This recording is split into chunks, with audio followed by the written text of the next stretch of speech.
Welcome to County Board Wrap-Up, where each month we chat with the County Board Chair and a guest about the actions the board took at its public meeting. This month, newly elected Board Chair Jay Fisette joins us, and along with newly elected Vice Chair Katie Cristol. I'm Kara O'Donnell, and in the next half hour, we're going to take a look at some of the important actions the board took at its first meeting of the year, and we'll touch on some priorities that we'll be talking about all year long. Thank you both for joining us today. Nice to be here. And now let's start off with some of those priorities. You have a very active agenda for the coming year. Let's talk about some of the highlights. Sure. Well, January 3rd, we each talked about sort of what are our priorities, what are the focus for the year, and most of these things are not new. They're a continuation of things we've been working on. Number one would be the facility siting in Arlington, a big issue in our community, where we're going to meet those needs with that limited land that we have, and we have a joint facility advisory committee that is just geared up and ready to help us make some of those decisions, engage the community. Another one of the issues that is not a new one to us is housing affordability. Mm-hmm. Obviously, victims of our own success here in Arlington, a lot more people want to live here than we have land for, so we will continue to address some of those challenges and develop some new tools this year to help us along. Just this last week, big success, Nestle coming to Arlington. So another one of our challenges is the vacancy rate that, we used to be 7-8%. In recent years, it's kind of 20%, 22%. So we've taken a few good hits on that number, dropping it in recent years. But it remains a challenge for us to continue to ensure that that office space that we have is filled. It's not unique to Arlington. Everybody's feeling this with all the other pressures, but we're pretty excited about Nestle USA headquarters coming to Arlington and joining our corporate citizenship. The only other one I'll mention right now is around environmental sustainability, a real personal thing for me over many years. I know the board is committed to the environmental sustainability of our community. It's something we tackle in multiple ways, through transportation, through renewables, through helping our individual homeowners make their homes more green, the Green Home Choice Program. This year, I think we have in the queue a number of advances in our environmental sustainability as well. Okay, now this isn't your first time as chair. Nope, done it a couple times. A couple times now, so it's old hat for you, but how have things changed, whether it be your initiatives or kind of the outlook for the county, that kind of thing? How has that changed each time? Oh, it changes, it evolves, but it also stays the same. I think we're a changing community. Change is challenging for a lot of people, for a lot of communities. It's different, but if you look at Arlington, people that have lived here, come back after serving overseas for some years, 3-4 years later, the complexion, the physical surroundings have changed. We have so much dynamic an economic prosperity and a base that is really the envy of most. The alternative is a stagnant community with empty shops and kids that won't stay in a community. Here we have just the opposite. We have more people that want to live here than we have space for, growing school enrollment. So we continue to sort of adjust with the community and facing those challenges. Okay, now Katie, this is your first time being vice chair. It is. What are some of the things you're looking to accomplish? What are your goals for the year? Absolutely. Well, I think Jay's summary really captures so much of what we all as a board have our eyes on, as well as the chair and vice chair, in terms of our economic competitiveness, environmental sustainability, and facilities planning, which I think will be a major focus for the year ahead, and something that is a priority for me, along with Jay serving as one of the liaisons to the new Joint Facilities Advisory Commission. I think some of our priorities have also been have to be shaped by the national and federal climate that we're in right now. And so looking to protect our most vulnerable residents, those who are concerned about the impacts of recent executive orders or in general other priorities of this administration, that has to be a priority for us. I remain really interested, as Jay mentioned, all of us do, with the affordability picture. And for me, that takes the form not only of housing affordability, but childcare affordability, which is a tremendous challenge for many of our young families. So looking at ways through land use, through closer examination of our regulatory issues around childcare, and other strategies that we can push forward on to incentivize and make it easier to create childcare centers and increase the supply of high quality but affordable childcare in our community. Okay, now you just touched on this a moment ago, but one priority for the entire board has been making that effort to ensure that Arlington remains a safe, a welcoming community for everyone. Now, and you even issued a letter to the community about that. Let's talk a little bit about that. What kind of feedback have you gotten? There is no question that this new administration, people are still in shock, they're still in denial, they're still concerned, and the watchword, I think, is uncertainty. Everywhere, whether it's in the private sector, the public sector, there's a great amount of uncertainty and unpredictability about what will happen. Mixed messages, but the first series of executive orders have not necessarily been helpful. And we know, we hear it out in the community. We hear it every day, consistently, the reflection of that uncertainty and fear and angst and anxiety in families, in homes, in the schools, with their kids. And, you know, that's why I was so proud to, on behalf of this board, which is unified on this issue, to reassert and, you know, reassure that we have been, will be a welcoming and inclusive place. We will not step beyond what's required of us by law in terms of enforcing immigration laws. That's not the role of the local government. It's the role of the federal law enforcement. And we will continue to come up with new ways of outreaching, explaining what our policies are, trying to give people as much comfort and awareness as we can. It is tops on our priority. And Katie's been, you know, really bird dogging this one. Yeah.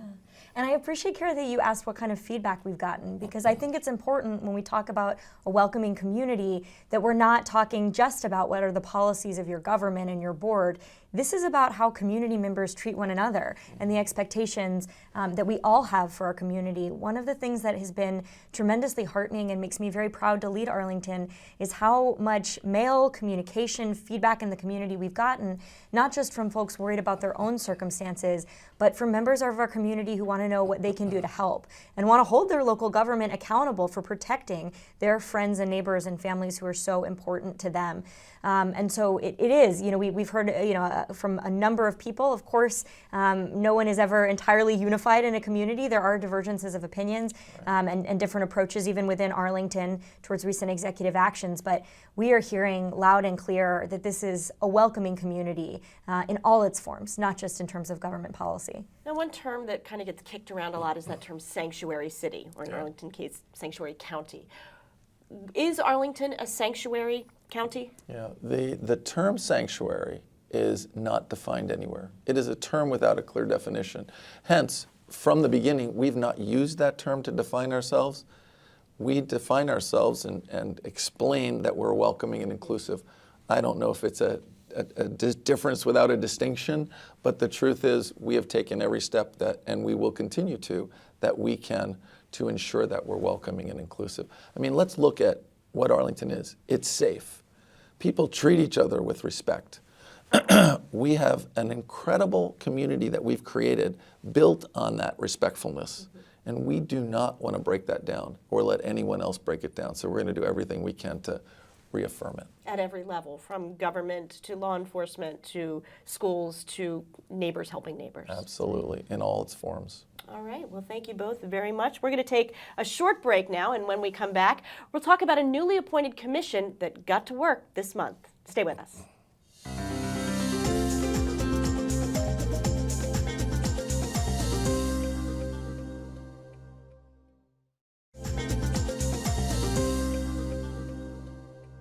Welcome back to County Board Wrap-Up, our monthly chat with county board members about the important action the board takes and how they affect us and our community. We're talking today with our new County Board Chair, Jay Fisette, and Vice Chair, Katie Cristol. Thank you both once again for being here. Now, we talked about this a little bit in the earlier segment, but the new Joint Facilities Advisory Commission, this is going to be a big priority for both of you, Katie, you especially. So let's talk a little bit about that. Absolutely. So the JFAC is off and running, which we are thrilled about. We spent, I would say, the better part of last year shaping not only a thoughtful and manageable scope for this group of citizens, but really taking our time to make sure that we appointed a group that was fully representative of Arlington in all of its forms, and to find individuals that would bring an at-large perspective. We talked at our first meeting that, the constituency we were asking each of them to represent was the future of Arlington County. We really want them to apply a forward-looking point of view, bring some wisdom to bear about how we shape a facilities future for this growing community that will make sense for the next 10, 20, 30 years or more. Now, you said the group first got together for its first meeting. What was the energy like? What are some of the priorities this group has to get moving? Absolutely. So the energy in the room was terrific. It was one of the most positive launches I think I've seen to a community process here in Arlington. And a lot of credit goes to their staff liaison, Jennifer Fioretti, and to a really talented leadership team, Chair Ginger Brown and Vice Chair Greg Greeley, who put a lot of effort to make sure this group was well supported in its beginning start.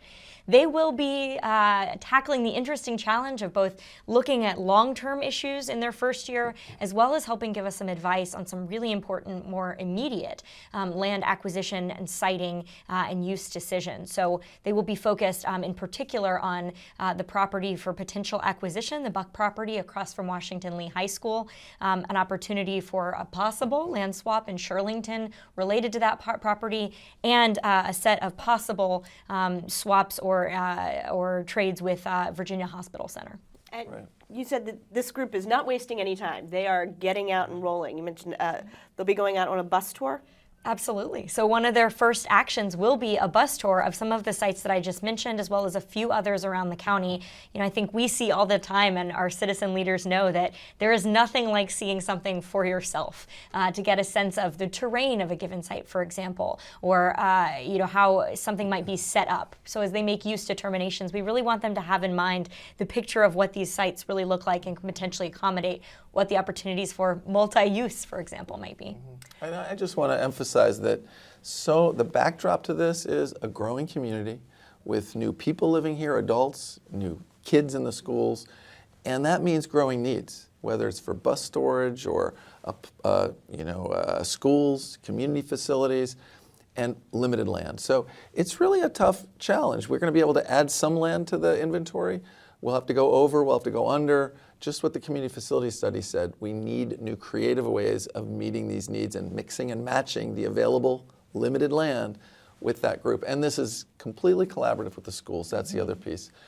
Greg Greeley, Ginger Brown, wonderful representatives of the whole community, and the schools have been great partners in this. How about from a more of a long-term perspective?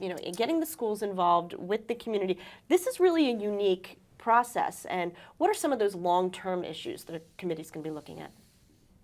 Well, I think student population growth and the demographic projections, we just had a fascinating work session between the county board and the school board on some follow-up analysis about our demographic projections. What are the factors that go into that?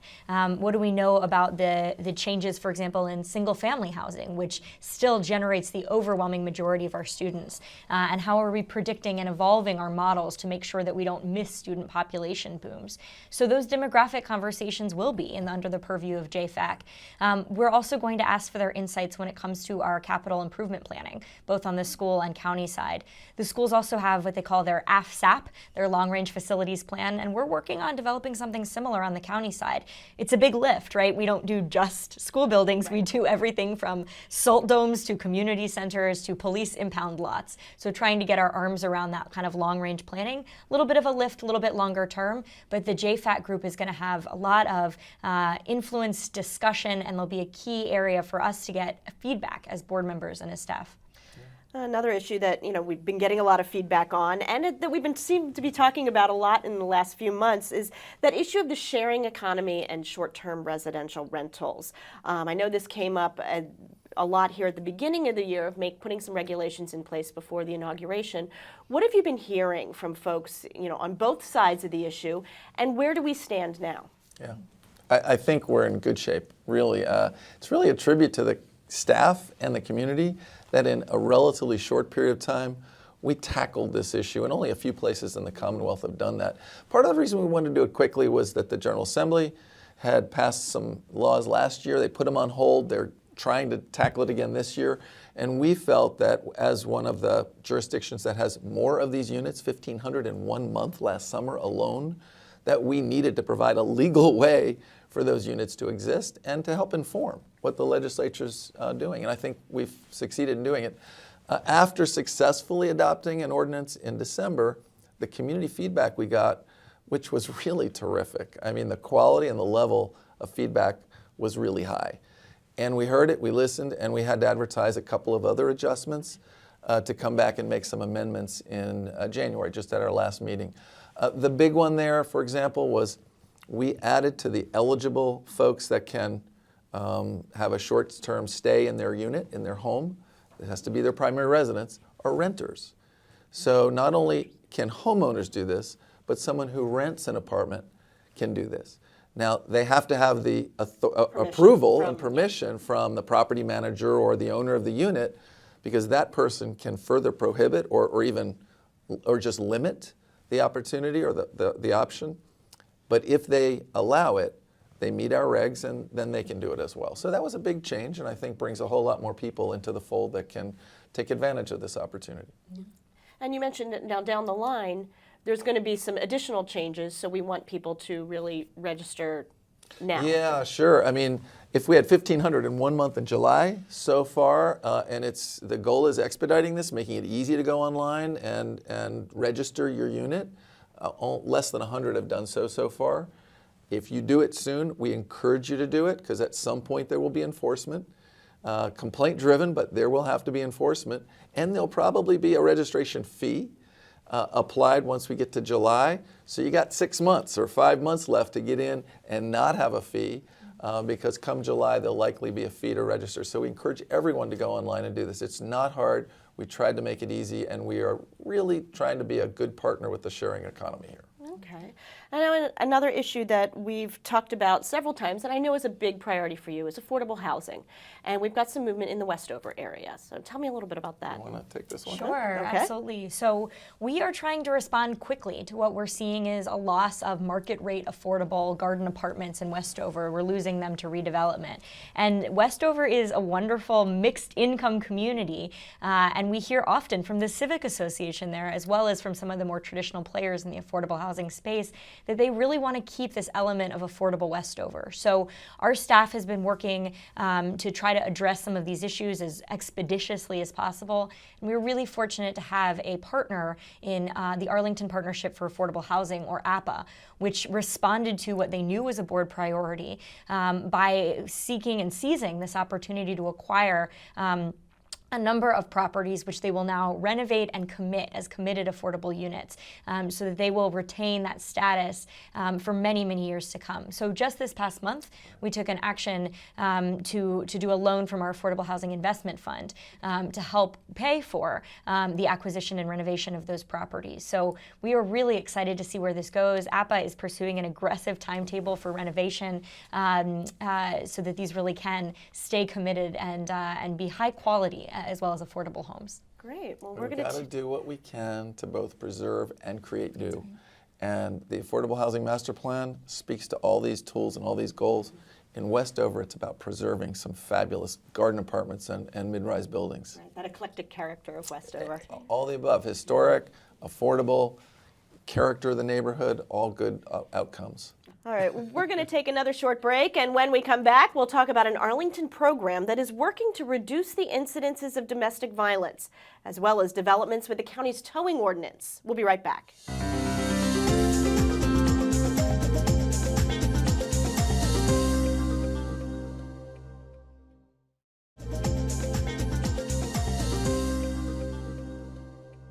Welcome back to the final segment of this month's County Board Wrap-Up. And now we've got a very special topic to cover. Project Peace is a coordinated community-wide initiative dedicated to advancing the most effective and efficient array of education, prevention, protection, and support services to end domestic and sexual violence in our community. And Board Vice Chair Katie Cristol is very involved in this program, and at last month's board meeting, we reported on some of the achievements of Project Peace so far. Tell me a little bit about this program and what it's really all about. Absolutely. So Project Peace is what's called a coordinated community response. It is a team that brings together many different agencies, many different forms of government, from the magistrate's office to the Commonwealth's attorney's team to our Department of Human Services, as well as a number of nonprofit or community-based providers. Doorways is a familiar face. SCAN, for example, which does advocacy around child violence or violence against children. It is a terrific team.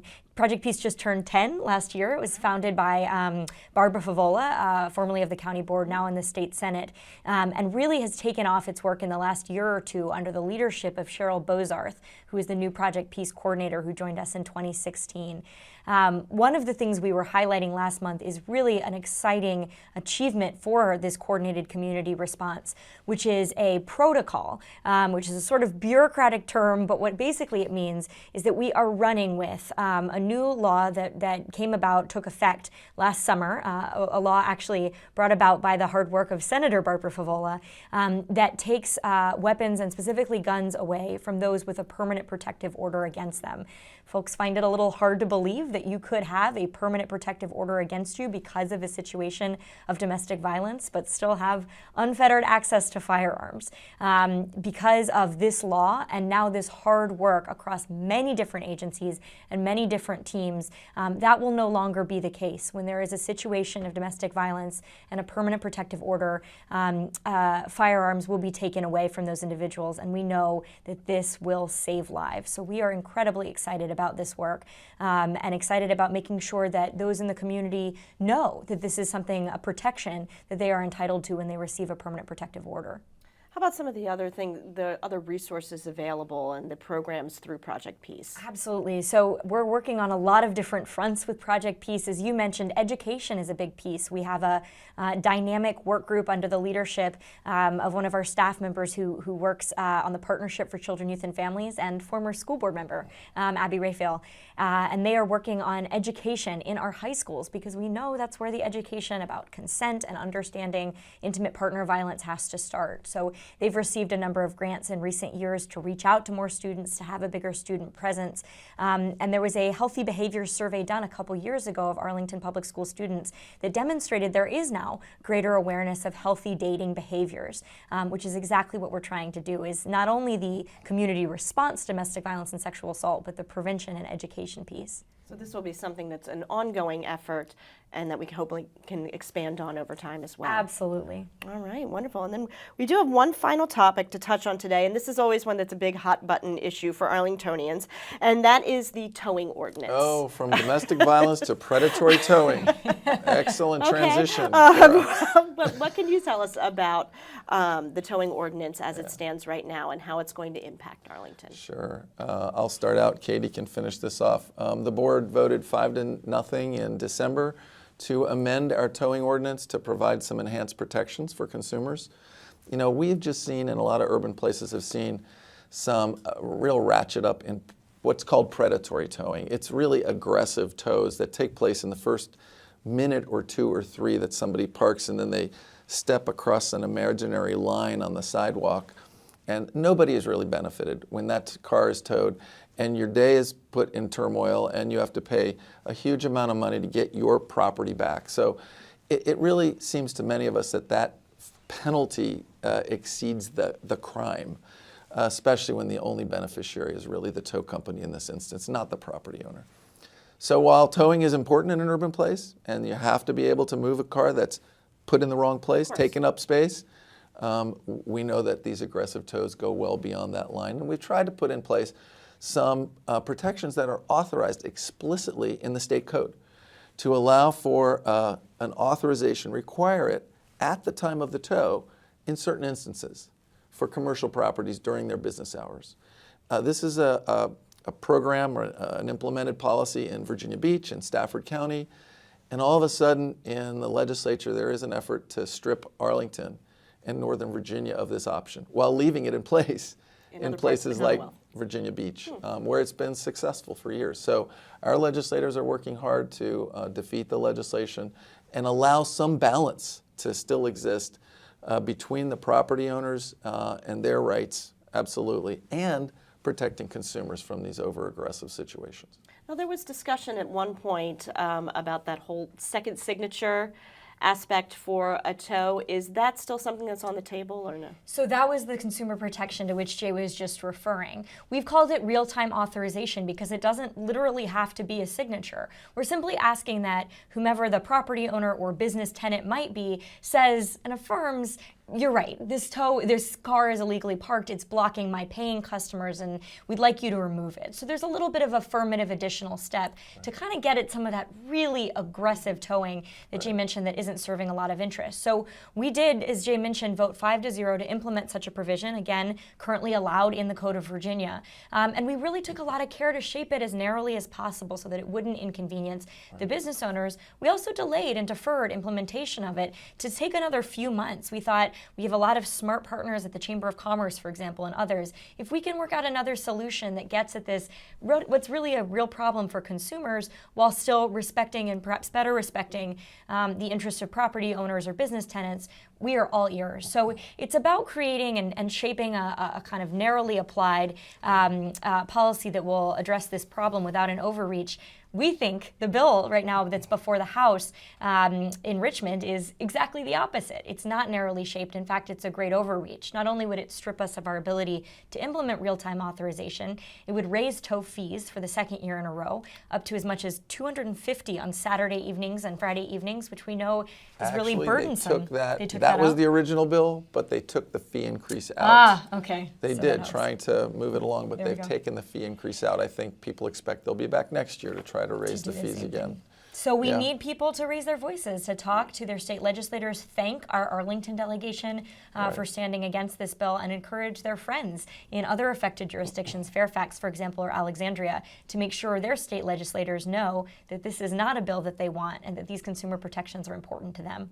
Okay, well, obviously, issues we are going to continue to There you go. discuss throughout the year here on County Board Wrap, from the towing to short-term residential rentals to the JFAC and the work that they are doing.